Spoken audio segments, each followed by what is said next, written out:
संतपुर गांव में जुगनू और गुजिया नामक पति पत्नी रहते थे। जुगनू बहुत ही आलसी था और हफ्ते में 2 दिन काम कर कर 5 दिन सोता रहता था। एक दिन, अरे सुनिए, देखिए छत से पानी टपक रहा है, जल्दी से किसी मिस्त्री को लेते आइए। अरे सोने दो भाग्यवान, क्यों सुबह सुबह बड़बड़ कर रही हो? पानी टपक रहा है ना, टपकने दो, इसी बहाने हमारा घर साफ सुथरा रहेगा। ठीक है, जब यही गंदा पानी खाने में जाएगा फिर मत कहिएगा कि गुजिया तूने खाना कितना खराब बनाया है। वैसे भी तुम कौन सा बहुत अच्छा खाना बनाती हो? क्या कहा? जरा फिर से तो कहिए। मैं खाना अच्छा नहीं बनाती? अभी बेलन लेकर आऊं क्या? हाँ, मैंने कब कहा कि तुम खाना अच्छा नहीं बनाती? मैंने तो कहा कि वैसे भी तुम बहुत अच्छा खाना बनाती हो। मैं नींद में था ना, इसलिए ये कौन सा एक्स्ट्रा लग गया है। जुगनू और गुजिया के बीच घर की बुरी परिस्थितियों के कारण आए दिन झगड़े होते रहते थे और उन्हें देखने के लिए उनके घर के बाहर भारी भीड़ लग जाया करती थी। अरे मंगल भैया, जल्दी चलिए, रोज की तरह आज भी जुगनू और गुजिया भाभी के बीच झगड़ा शुरू हो गया है। भगवान का लाख लाख शुक्र है कि दोनों की वजह से हम गांव वालों का मुफ्त में मनोरंजन हो जाता है। सही कहा रामू भैया, आजकल महंगाई इतनी हो गई है कि खाने नहाने में ही सारा पैसा खर्च हो जाता है। आदमी अपने मनोरंजन के लिए पैसा निकाल ही नहीं पाता। भगवान जुगनू और गुजिया भाभी को लंबी उम्र बख्शे। सभी गांव वाले जुगनू के घर जाते हैं, जहां गुजिया उसे जोर जोर से डांट रही थी। आज पूरे 1 हफ्ते हो गए, आप काम पर क्यों नहीं जाते? बस दिन भर घर में बैठकर पलंग तोड़ते रहते हैं। मेरा मन, मैं पलंग तोड़ू या पत्थर तोड़ू, तुम्हारा क्या जाता है?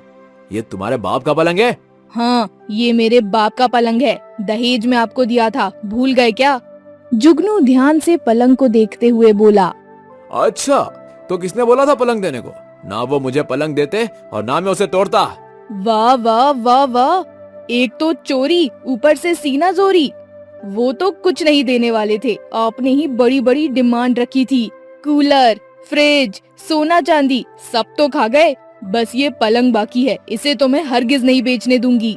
वैसे भी इस टुटेले पलंग को खरीदेगा कौन, जो दिन रात चर्र चर्र करता रहता है? इससे अच्छा तो गधा खा लेता है, बिल्कुल तुम्हारे बाप की तरह। ये सुनते ही गुजिया गुस्से से आग बबूला हो जाती है और जोर से धक्का देकर जुगनू को पलंग से नीचे गिरा देती है। जुगनू दर्द से चीखने लगता है। मार डाला रे, इतनी बाली उम्र में कहीं मैं मर ना जाऊं। अरे कोई बचाओ मुझे। तभी सारे गांव वाले दौड़ते हुए जुगनू के पास आते हैं। क्या हुआ जुगनू भैया, कहीं आपको ज्यादा चोट तो नहीं लगी? डॉक्टर के पास लेकर चलूं?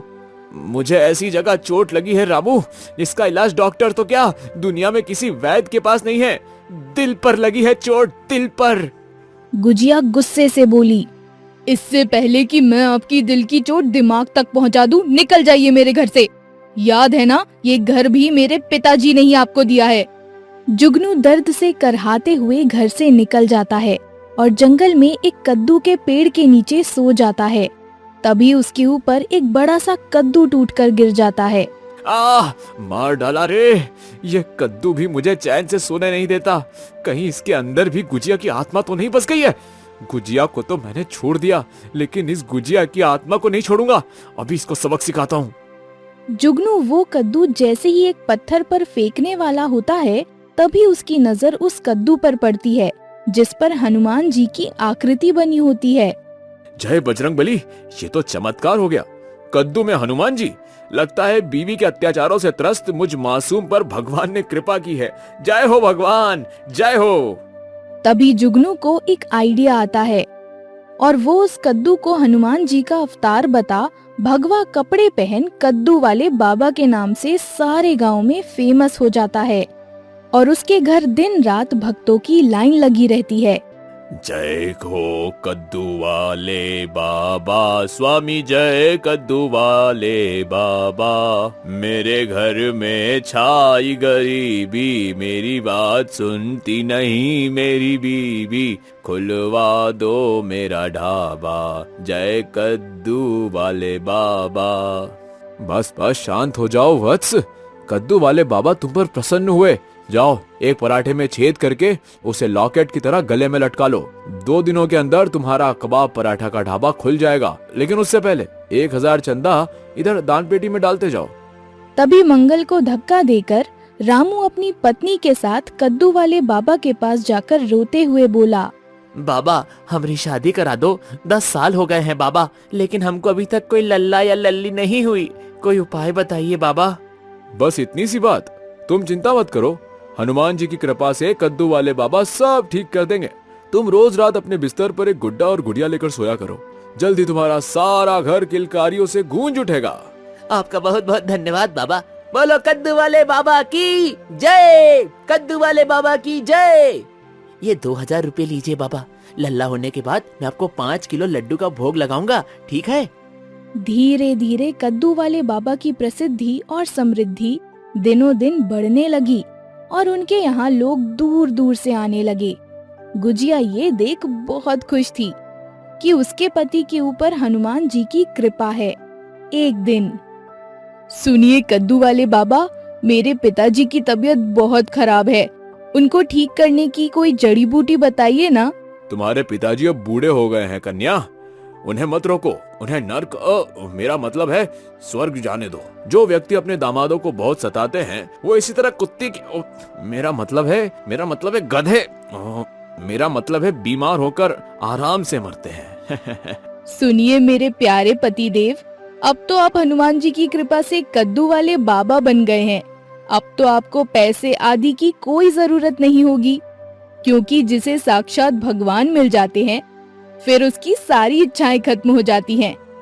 तो क्या आपकी सारी दान दक्षिणा मैं रख लूं? मार्केट में सेल लगी है, मुझे साड़ियां लेनी है। गुजिया जैसी ही कद्दू वाले बाबा की दान पेटी से पैसे निकालने वाली होती है, वो गरजते हुए बोलता है, दूर हट जाओ दुष्ट स्त्री, ये केवल और केवल कद्दू वाले बाबा का पैसा है।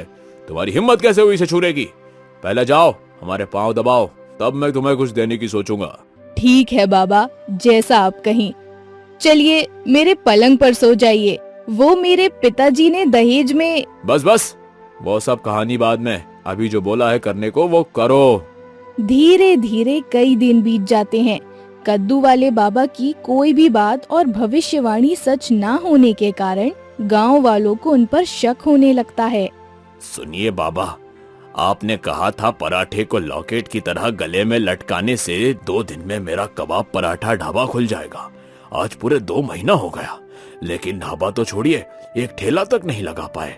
ऊपर से ससुरा जब भी गले में पराठा लगाकर बाहर निकलता हूँ तो चिड़ियों कौवों का झुंड मुझ पर टूट पड़ता है पराठा खाने के लिए। बीट करता है वो अलग। लगता है तुम्हारी बीवी स्वादिष्ट पराठा नहीं बनाती होगी, इसलिए कृपा अटकी हुई है। उसे कहो देसी घी डालकर पराठा बनाए, तब कृपा हो जाएगी। तभी रामू और उसकी पत्नी रोते हुए आते हैं। सुनिए बाबा, आपने कहा था गुड्डा और गुड़िया रखने से हमें लल्ला या लल्ली होगी, लेकिन लल्ला लल्ली होना तो दूर की बात, उल्टा हमें और हमारी लुगाई को लोग बच्चा बच्ची कहकर चिढ़ाते रहते हैं। केवल गुड्डा और गुड़िया रखना ही नहीं था रामू, बल्कि उसे रोज रात को लोरिया भी सुनाना था। तभी तुम पर कद्दू वाले हनुमान जी की कृपा होगी और तुम दोनों की सूनी गोद भर जाएगी, समझे? मंगल और रामू गुस्से से चीखते हुए बोलते हैं, बस बहुत हो चुका। मुझे तो लगता है इस चालाक जुगनू पर कोई हनुमान जी की कृपा नहीं हुई है। ये हम सबको मूर्ख बनाता है। सही कहा रामू भैया, आज तक इसकी एक भी बात सच नहीं हुई। इसने केवल हम भोले भाले गांव वालों को ठगने के लिए ये बाबा का झूठा वेश बनाया है। तभी एक एक कर सारे गांव वाले अपनी अपनी शिकायत लेकर आते हैं और कद्दू वाले बाबा की खूब पिटाई करते हैं। जुगनू और दर्द बर्दाश्त नहीं कर पाता और सब सच सच उगल देता है। देखा, मुझे तो पहले से ही इस पर शक था, इसलिए बड़े बुजुर्ग कहते थे विश्वास करना है तो भगवान पर करो, आस्था रखनी है तो भगवान पर रखो, इन जैसे धर्म के बिचौलियों पर नहीं। सभी गांव वाले बाबा की दान पेटी से अपना पैसा निकाल अपने अपने घर चले जाते हैं। गुजिया रोते हुए बोलती है, आपने हम सबके साथ इतना बड़ा धोखा क्यों किया जी? मैं तो समझती थी आपके अंदर हनुमान जी आए हैं, अब आप अच्छे से रहेंगे और हमारे पास खूब पैसा होगा, लेकिन आपकी दगाबाजी के कारण आज मैं कहीं भी मुंह दिखाने लायक नहीं रही, अपने पूज्य पिताजी को भी नहीं। जुगनू को अपनी गलती का एहसास होता है और उस दिन के बाद से उसने जिन जिन लोगों को ठगा था उनके यहाँ मुफ्त की मजदूरी करने लगता है और वो जो भी खाने को दे देते उसी में अपना गुजारा करता। लो गुजिया, आज दिन भर खेतों में काम करने के बदले रामू ने 2 रोटियां दी है हमें, इसे तुम खा लो, मुझे भूख नहीं है। ऐसे कैसे मैं अकेले खा लूं? एक एक रोटी हम दोनों खाएंगे। आपने अपनी गलती का प्रायश्चित कर लिया है और इस दौरान आपको मेहनत करने की आदत भी पड़ चुकी है, इसलिए आप कोई दुकान खोल लीजिए जिससे हम खूब पैसा कमा सकें। अपने आलस के कारण मैंने सब तो बर्बाद कर दिया। दुकान खोलने के लिए पूंजी कहाँ है? गांव वाले भी मेरी ठगी के कारण पैसे उधार नहीं देते। ये सब इस कद्दू के कारण हुआ है। इसे तो मैं छोड़ूंगा नहीं, फोड़ डालूंगा इसे। जुगनू गुस्से से उस कद्दू को दीवार पर मार देता है। तभी उसमें से एक सोने का सिक्का निकलता है और उसकी किस्मत फिर से बदल जाती है और वो दोनों पति पत्नी रसगुल्ला चाट की दुकान खोल हंसी खुशी रहने लगते हैं।